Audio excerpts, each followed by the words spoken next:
आज नवरात्र का दूसरा दिन, जानिए क्या है मां ब्रह्मचारिणी देवी की कथा। मां ब्रह्मचारिणी ने अपने पूर्व जन्म में राजा हिमालय के घर में पुत्री रूप में लिया था। तब देवर्षि नारद के उपदेश से इन्होंने भगवान शंकर को अपने पति रूप में प्राप्त करने के लिए अत्यंत कठिन तपस्या की थी। शारदीय नवरात्रि का दूसरा दिन देवी ब्रह्मचारिणी को समर्पित होता है। मां का ये रूप तपस्विनी का है। ब्रह्मचारिणी का अर्थ होता है तप का आचरण करने वाली। इनका स्वरूप अत्यंत तेजमय और भव्य है। मां ब्रह्मचारिणी अपने दाहिने हाथ में जप की माला और बाएं हाथ में कमंडल धारण करती हैं और श्वेत वस्त्र पहनती हैं। इनकी पूजा के दिन साधक का मन स्वाधिष्ठान चक्र में स्थित होता है। मां ब्रह्मचारिणी की कथा। मां ब्रह्मचारिणी ने अपने पूर्व जन्म में राजा हिमालय के घर में पुत्री रूप में लिया था। तब देवर्षि नारद के उपदेश से इन्होंने भगवान शंकर को अपने पति रूप में प्राप्त करने के लिए अत्यंत कठिन तपस्या की थी। इस दुष्कर तपस्या के कारण इन्हें तपचारिणी अर्थात ब्रह्मचारिणी नाम से अभिहित किया गया।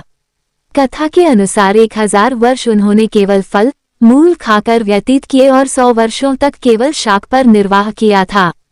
कुछ दिनों तक कठिन उपवास रखते हुए देवी ने खुले आकाश के नीचे वर्षा और धूप के भयानक कष्ट भी सहे। नैना मां हो गई दुखी। कई हजार वर्षों की इस कठिन तपस्या के कारण ब्रह्मचारिणी देवी का शरीर एकदम क्षीण हो उठा। उनकी ये दशा देखकर उनकी माता मैना अत्यंत दुखी हुई और उन्होंने उन्हें इस कठिन तपस्या से विरक्त करने के लिए आवाज दी, छोटा आओ मां। तब से देवी ब्रह्मचारिणी का एक नाम उमा भी पड़ गया। उनकी इस तपस्या से तीनों लोकों में हाहाकार मच गया। देवता, ऋषि, सिद्धगण, मुनि सभी देवी ब्रह्मचारिणी की इस तपस्या को अभूतपूर्व पुण्य कृत्य बताते हुए उनकी सराहना करने लगे। आकाशवाणी ने दी तपस्या फलित की सूचना। अंत में पितामह ब्रह्मा जी ने आकाशवाणी के द्वारा उन्हें संबोधित करते हुए प्रसन्न स्वर में कहा, देवी, आज तक किसी ने ऐसी कठोर तपस्या नहीं की जैसी तुमने की है। तुम्हारी इस कृत्य की चारों ओर सराहना हो रही है। तुम्हारी मनोकामना सर्वतोभावेन परिपूर्ण होगी।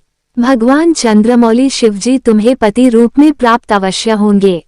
अब तुम तपस्या से विरत होकर घर लौट जाओ, शीघ्र ही तुम्हारे पिता तुम्हें बुलाने आ रहे हैं। इसके बाद माता घर लौट आए और कुछ दिनों बाद ब्रह्मा के लेख के अनुसार उनका विवाह महादेव शिव के साथ हो गया।